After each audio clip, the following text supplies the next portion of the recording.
بسم الله الرحمن الرحيم نحمده ونستعينه ونستغفره ونعوذ بالله من شرور أنفسنا ومن سيئات أعمالنا من يهد الله فلا مضل له ومن يهد الله فلا هادي له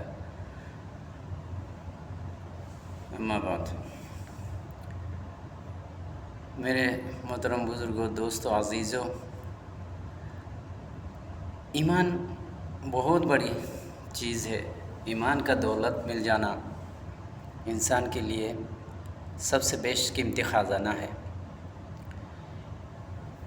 ایمان ایسا چیز ہے کہ دنیا میں چین سکون راحت والی زندگی ملتا ہے اور آخرت میں ہمیشہ کا زندگی میں جنت ملتا ہے۔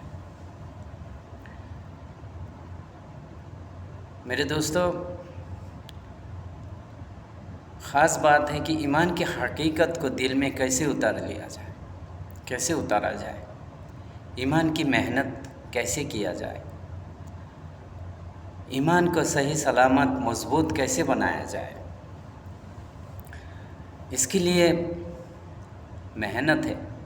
دنیا کمانے کے لیے جیسے محنت ہے، تو مرنے کے بعد جو زندگی ہے وہ زندگی میں اس کو حاصل کرنے کے لیے بھی محنت ہے۔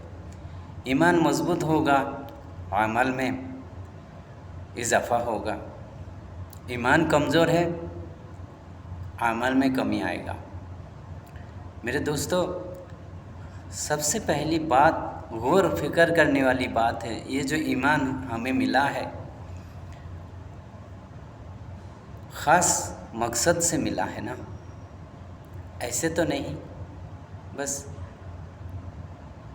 کوئی مطلب نہیں ہے، یہ ایسا ہی ہے، نہیں ایسا نہیں، اس کا تو خاص مقصد ہے، اس کا کوئی مطلب ہے، معنی ہے۔ ایمان مضبوط ہونا شرط ہے، کیونکہ اللہ رب العزت کا وعدہ ایمان والے کے ساتھ ہے۔ جب تک روح زمین پر ایمان والے رہے گا، اللہ رب العزت اس کائنات کو چلاتے رہیں گے۔ جس دن ایمان والے نہیں رہے گا، لا الہ الا اللہ پڑھنے والا نہیں رہے گا، اللہ رب العزت کو اس دنیا کا کوئی ضرورت نہیں، اس کو ترم برم کر کے اللہ پاک بھسم کر دیں گے، قیامت برپا ہو جائے گا۔ تو اس سے پتہ چلتا ہے بہت قیمتی ہے کلمہ۔ ایمان کا چیز جو ہے، ایمان جو چیز ہے یہ بہت قیمتی ہے، غور فکر کرنا پڑے گا۔ ایمان کو بنانے کے لیے تو ایمان کا دعوت دینا پڑے گا، لوگوں کے پاس جا کے بولنا پڑے گا ایمان کی حقیقت کو اتارنے کے لیے۔ ایمان کیا ہے کہ اللہ رب العزت کا جو قدرت ہے، اللہ جو اس آسمان اور زمین کو بنایا، اس چلتے ہواؤں کو، آگ کو بنایا، ہاں خوبصورت وادیوں کو بنایا، پہاڑوں کو بنایا، اب دیکھیں سبز بنایا، پھل فروٹیں بنایا، غور فکر کرنے والی چیز ہے۔ اس سے ایمان بنے گی۔ ایک ہی زمین ہے، ایک ہی مٹی ہے، اس مٹی سے ہر طرح کا پھل، ہر طرح کا سبز، ہر طرح کا کھانے کا چیز اگتا ہے۔ کوئی کھٹا ہے، کوئی تیتا ہے، کوئی میٹھا ہے، ہاں کوئی بنا ذائقہ کا ہے، ایسا بھی ہے۔ ایک ہی مٹی سے، وہ کیسا قدرت والا اللہ ہے، کیسا قدرت سے وہ بناتا ہے۔ میرے دوستو، غور فکر کریں، جب سے اللہ رب العزت اس دنیا کو بنایا، کیا ابھی تک ہوا ختم ہوا؟ کیا اس کا بل دینا پڑتا ہے؟ ابھی تک بارش بند ہو گیا؟ پانی ختم ہو گیا؟ ایسا نہیں ہے نا۔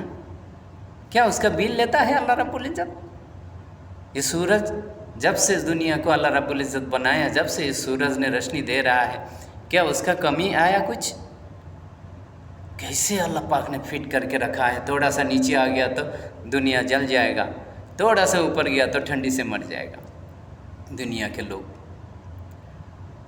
یہ غور و فکر کرنے والی چیز ہے، کیسا قدرت والا اللہ ہے، کتنا قدرت، کتنا طاقتور والا اللہ ہے۔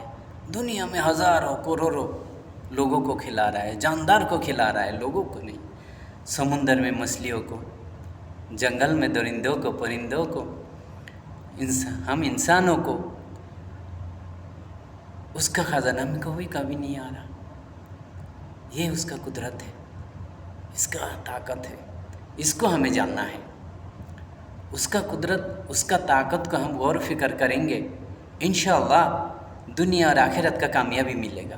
اس بات کے یقین کو بنانا ہے، لا الہ الا اللہ محمد رسول اللہ، آپ صلی اللہ علیہ وسلم کے طریقے میں دنیا کے جس صبح میں جائیں گے کامیابی کا یقین ہونا چاہیے دل میں کہ ہاں میں کامیاب ہوں گا، میں سنت میں ہوں، میں سنت لباس میں ہوں، میں سنت میں کھاتا ہوں، میں سنت طریقہ سے چلتا ہوں، میرے اندر رسول اللہ صلی اللہ علیہ وسلم کا سنت ہے، میں ضرور کامیاب ہوں گا۔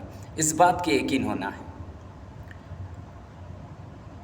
ساری دنیا کے جتنے بھی طریقہ ہے سب ناکامیوں کا سبب ہے، ناکامیابی ہے۔ محمد رسول اللہ صلی اللہ علیہ وسلم کے طریقہ میں کامیابی ہے، اس بات کے یقین کو بنانا ہے۔ یہ ایمان مضبوط ہوگا، پختہ ہوگا، اعمال کرنے بھی آسان ہوگا، اور رسول اللہ صلی اللہ علیہ وسلم کے طریقے میں چلنے بھی آسان ہوگا۔ میرے دوستو، یہ فکر کرنا ہے، جیسے دنیا میں ہم کوئی چیز کرتے ہیں تو اس کا فکر ہوتا ہے، یقین ہوتا ہے، ہمیں مضبوطی سے پکڑ لیتے ہیں، ایسے ہی دین کے رسی کو ایسے پکڑنا پڑے گا کامیاب ہونے کے لیے۔ دنیا میں چین سکون راحت والی زندگی ملے گا، آخرت میں مرنے کے بعد جو ہمیشہ ہمیشہ کا زندگی ہے اس میں جنت ملے گا۔ اس بات کے یقین کو بنا لیں کہ یہ کلمہ کی حقیقت ہمارے دل میں اتر جائے، اللہ کے راستہ میں نکلنے کی کوشش کریں، ایمان بنے گا، انشاءاللہ بات ہوتے رہے گا۔ جزاک اللہ۔